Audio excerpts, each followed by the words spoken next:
ṣe o ẹ̀yin èèyàn ẹ gbọ́ ṣé lóòótọ́ ni pé Sam Larry ti kú ẹ dákun ẹ dábọ̀ ẹ súnmọ́ bí o ẹ tún wá gbọ́ tuntun lórí ọ̀rọ̀ Sam Larry tẹ́ ò bá gbàgbé lọ́jọ́ sátidé tó kọjá yìí la gbọ́ pé Sam Larry pé ó farapa yánnayànna nínú ìjàmbá ọkọ̀ kan tó wáyé lópòpónà Lagos Calabar Coastal Road. Wọ́n ní pé ọkọ̀ tí Sam Larry ń bẹnu rẹ̀ òun àti bánsà ẹ̀ pọ́kọ̀ yẹn ó lọ larí mọ́ tírélà kan tí wọ́n páàkì sí ẹ̀bá ọ̀nà. Ẹ̀yin èèyàn ìkúnlẹ̀ abiyamọ o ẹni tó jẹ́ bánsà Sam Larry Wálé náà porúkọ ẹ̀ wọ́n ló gbẹ̀mí mì lójú ẹsẹ̀ ni látàrí ìjàmbá ọkọ̀ tó ní agbára pẹ̀lú bó ṣe forí sọ ọkọ̀ yẹn ẹ wò ó lọ́wọ́lọ́wọ́ báyìí àwọn nǹkan ń sọ ọ́ wípé Sam Larry pé kò jára ayé kò jára ọ̀run mọ́ ara bí tí ń wò mọ́ kódà à ń gbọ́ báyìí pé wọ́n ti gé ẹsẹ̀ rẹ̀ méjèèjì bẹ́ẹ̀ ló ti fọrùn dá eléyìí burú jáì ó ní agbára insider kan jáde sọ̀rọ̀ ó lóun mọ Sam Larry dáadáa wípé ó dàbí ẹni pé wọn tí ì fẹ́ fọ̀rọ̀ yẹn síta ni pé àmọ́ allegedly pé Sam Larry ti jọ́ lọ́hún pè bó o lọ̀rọ̀ ẹ ṣe jó o tọ́ sí kó tó di pé mo tẹ̀síwájú ẹ jẹ́ n sáré play fọ́nrán alàgbà yẹn fún yín kẹgbẹ́là yí ọ̀rọ̀ lẹ́nu ẹ̀ mò ń bọ̀ ẹ má yí kúrò mbẹ̀ Àdàbà tẹlifíṣàn náà lẹ́wà. That Sam Larry accident no be small thing o, no be small thing o. Him two leg don go, even here don break. Ẹsẹ̀ aláyẹ̀ méjì ti lọ. Na current news I dey give you as e dey happen. This one I dey hear am this early morning from inside. I dey clear you. As I dey hear sef, be like say the aláyẹ̀ don go, but they never allow am. Abeg make una dey very careful. Abeg while driving, if you dey on wheel, most time if rain fall, make we dey very very careful. Him two leg don go, him head break sef, no be small matter. Be like say he don kpai sef, but they never allow am. Allegedly, abeg make we dey very careful. ọ̀rọ̀ lẹ́gbọ́n yẹn o ẹ̀yin èèyàn lẹ́nu insider kan tó lòun mọ Sam Larry dáadáa pé awuyewuye tó ń gbọ́ tó ń kàn òun lára ni wípé Sam Larry ti jọ́lọ̀ nípè ẹgbẹ́ ẹ̀yin èèyàn bó lọ̀rọ̀ ṣe jó tọ́ sí bẹ́ẹ̀ sì làwọn ìwé ìròyìn The Punch wọ́n ní Sam Larry ò tí ì kú o kódà páwọn lọ fi ọ̀rọ̀ wá lẹ́nu wò lánàá òde yìí wọ́n ní hospital kan ní Sam Larry wà lọ́wọ́lọ́wọ́ báyìí níbi tó ti ń respond sí treatment bó tilẹ̀ jẹ́ pé à ń gbọ́ báyìí bẹ́ẹ̀ sì ni àwòrán kan jà rẹ̀ pé wọ́n ti gé ẹsẹ̀ Sam Larry méjèèjì pórí wheelchair ní ó ti padà lo ìgbésí ayé rẹ̀ tó kù. ọ̀rọ̀ ẹ bàyàn nínú jẹ́ lọ́pọ̀lọpọ̀ bó tilẹ̀ jẹ́ pé ọ̀pọ̀lọpọ̀ àwọn èèyàn náà ń wá ṣubú Sam Larry ni wọ́n wá kí Sam Larry kú. mo post àwòrán Sam Larry lọ́jọ́ sátidé tó last dent yẹn tẹ́ bá rí a lot of comments táwọn èèyàn ń kọ rest in peace rest in peace rest in peace igbá kan àwo kan ó ṣe jù bẹ́ẹ̀ lọ fún Mohbad ó ṣe gbá fún Mohbad ó ṣàwo fún Mohbad ó ṣe kòkò bàbá àsásùn fún Mohbad. ní ìsín báyìí ṣé ti gbàgbé fọ́nrán ohun tó ṣẹlẹ̀ sóhun àti Mohbad lọ́jọ́ sí níbi tí Slantan àti Mohbad tọ́jọ́ jókòó sórí wheelchair kan tí wọ́n ṣe àwòrán kan lọ́wọ́ fẹ́yìn tẹ́ ti gbàgbé fọ́nrán yẹn lélẹ́ tẹ́ ń wò yìí o ẹ jẹ́ ẹyin sókè kẹ́kọ̀ọ́ gbọ́rọ̀ díẹ̀ lẹ́nu wọn kẹ́ gbọ́ nǹkan tó ṣẹlẹ̀ lọ́jọ́ yẹn. Mad, let me do one deal. I think it's in I will see. I will go with that. I'm do my dog. No. I didn't report me, my dog. I didn't report me, my dog.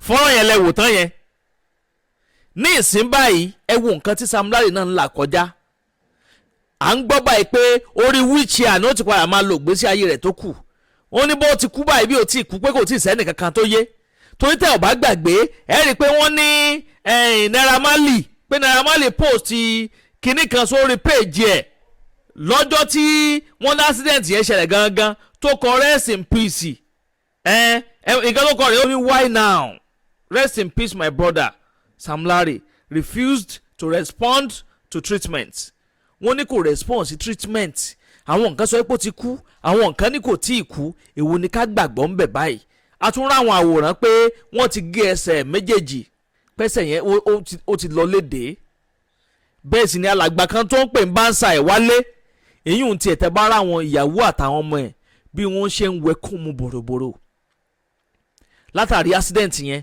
wọ́n lójú ẹsẹ̀ báyìí accident tó ní agbára ní accident yẹn lójú ẹsẹ̀ ní wálé òun lòun ti gbẹ́mìí mì tiẹ̀ ìyàwó ẹ̀ lẹ́ńgò tó ń wẹkùn mu bòròbòrò yìí òun àtàwọn ọmọ ẹ̀.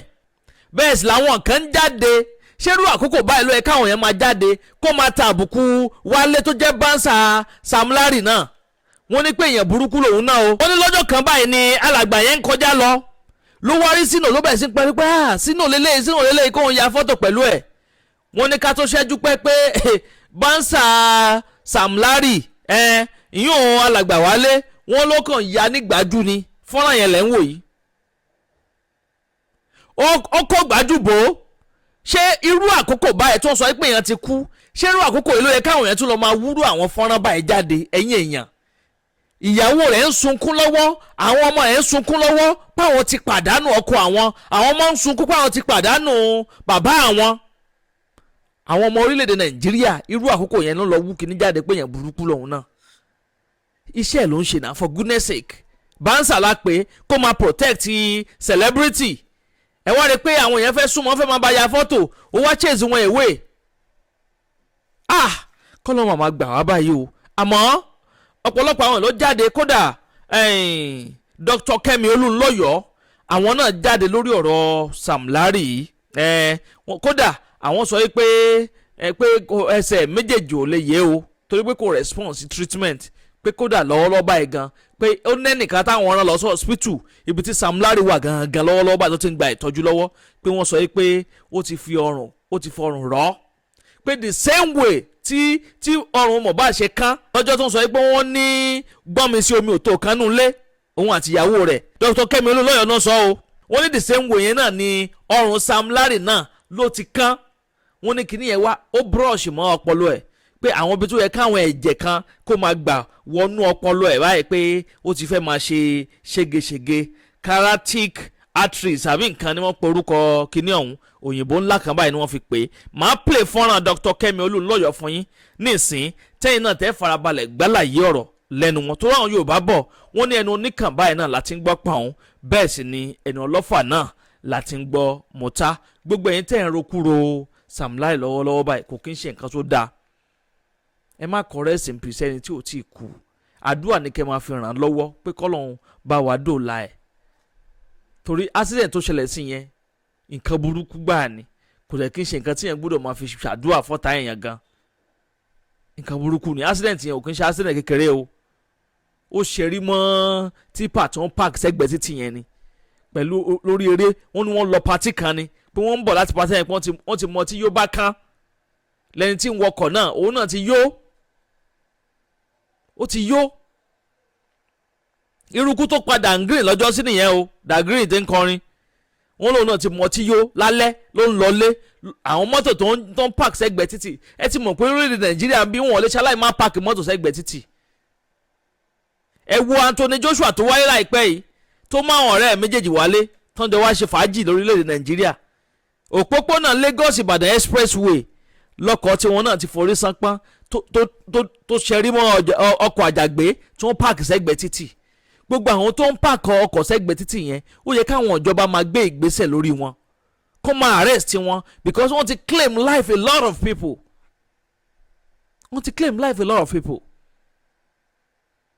kọ́lọ̀ bá Èdùmàrè kó bá dáwọ́lé Sam Larry tí ò bá tí ì kú kọ́lọ́n sì má jẹ́ kó tí ì kú báyìí kọ́lọ́n bá dóòlà ẹ̀mí ẹ̀ ẹ̀yìn ìyẹn mi ẹ jẹ́ ń gbé Dr. Kẹ́mi Olúnlọ́yọ̀ wọlé kẹwàá gbálàyé ọ̀rọ̀ lẹ́nu wọn mò ń bọ̀ ẹ má yí kú mbẹ́ o Àdàbà tẹlifíṣàn náà lẹ́wà. Kemi of Nigeria. This is Dr. Kemi J. Docs. Part of my journalism documentary, I'm just going to give you some updates on Sam Larry. Sam Larry is a figure in the music business of Nigeria, mostly known as an associate of Naira Marley and a friend. And he became very prominent in the Mohbad case, which I was the only investigative journalist that actually investigated that case. Many Nigerians were against him because there was a video where he was allegedly bullying Mohbad at a video shoot. So everybody wants to know what happened to Sam Larry. You've seen the car, you've seen the accident, you've seen all the airbags deployed. It was a very, very ghastly accident.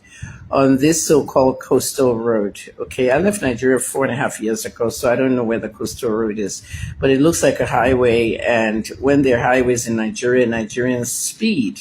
And when it's raining, you're not supposed to speed because of what they call hydroplaning. Okay, if you've never heard the word, you need to go and Google it. You're carrying expensive phones. All of you should know these things by now. Hydroplaning. It's when a car is speeding and there's water on the road, and as the car is speeding, the water on the road now becomes some kind of, I don't want to say ice, but it somehow forms this film that makes the car just slip away and crash. And so you have to be careful. Hydroplaning is really bad in America when snow is melting and people are still speeding. Some people may not even be speeding. They might just be driving regular, but a little bit too fast, that these things cause accidents. So I'm not going to say the name of the hospital, but what is going on is Sam Larry is in very critical condition. Okay, I have a very good source to this, a trusted source, and this is what I was told. He's in very critical condition, and he may have to be amputated, both legs. Okay, now remember, it's Sunday, the 5th of July. Yesterday was the 4th of July, so I was busy doing a lot of things. This is how it was told to me yesterday. Sometimes you have to amputate legs just to save somebody's life. They said the doctors was telling my source that they are trying to do a double amputation. Like, the only thing I remember is Mohbad sitting there on that wheelchair and being attacked. And I just said to myself, oh my God, Sam Larry will have to sit on that wheelchair for the rest of his life if they have to do that. Now, as of today, which is almost 24 hours later, I'm not sure.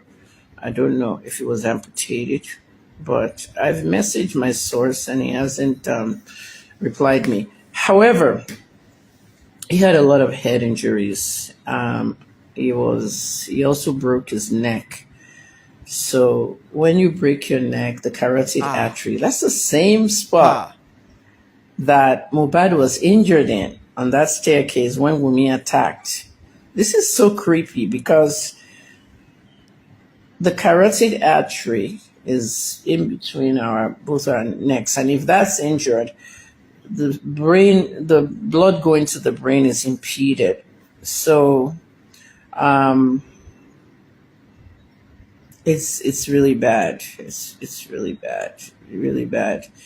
The rest of the people in the car did not make it. This is what my source told me. Like, he was the only survivor.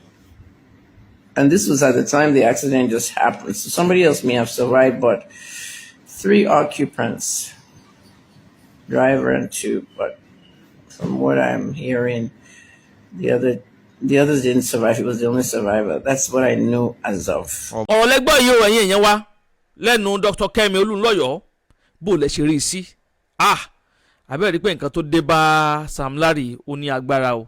Lẹ́nu ọjọ́ mẹ́ta ìṣìláróhùn àti Naira Marley àti Fẹ́ Darkman tó ń jọ ń jójó tó ń jọ ń yọ̀yọ̀ ní ṣó kan o. Láì mọ̀ pé nǹkan báyìí ó ṣẹlẹ̀ sí. Kọ́lọ́ máa gbé ibi fò wá o. Ibi ò ní kàn wá, kò ní kàn gbogbo ẹ̀yin tẹ́ ń gbọ́ mi. Ẹ bá ń ṣàmì àdúrà kẹsì bá ń gbé tọ àdúrà mi. Kẹ́ wọn bá ń pín fọ́nrán ẹ̀ káàkiri. Lógúnlógún, lọ́gbọ̀nlọ́gbọ̀n. Ẹ má bá ń bò síasíá, ẹ má bò kárakára. Bẹ́ẹ̀ náà nìkan bá ń bò káàkiri tààràtààrà kó kálé kókó dẹ́sẹ̀ kókó kan ọ̀pọ̀lọpọ̀ àwọn èèyàn lára. Ẹ ṣeun tẹ́ ń gbọ́ wa. Ẹ kú kalẹ̀. Agbe ní gbére pàdé olókun, àlùkò ní gbére pàdé ọlọ́ṣà. Odídẹrẹ́ ní gbére pàdé wọn lóde ìwò fún ìwọ ọmọkùnrin tí nǹkan rẹ̀ ò ṣe déédéé. Ìwọ ọmọkùnrin tí ṣàyàwó rẹ̀ ó ṣẹ̀ṣẹ̀ mọ gbọ́ jìgìjìgì lára lójú lọ mú kára rẹ̀ ó tó le. Ìwọ ọmọkùnrin tó ń retí ọmọ bíbí. Ìwọ ọmọkùnrin tó fẹ́ ṣe nǹkan tó dáa láyé pẹ̀lú aya rẹ̀ tí ìfàyàlóyà tí ó fi di nǹkan tó dáa. Ìwọ tátọ̀ rẹ̀ ń sàn tí ò kí tó láti dọmọ. Ìwọ ọkùnrin tára rẹ̀ ò le. Ìwọ ọkùnrin ṣe ẹ̀kan dìde. Ìwọ ọkùnrin tátàn rẹ̀ ò dúró déédéé. Ìwọ ọkùnrin tó ń retí ọmọ. Ìwọ ọkùnrin tó ṣẹ̀ṣẹ̀ ṣègbéyàwó. Ọgbọ́ Capable Herbal Energy Capsule ló nílò fún gbogbo àìṣedéédéé ara rẹ̀ kó o lè jẹ́rìí sọ́mọ bíbí àti nǹkan tó dáa láti ṣe.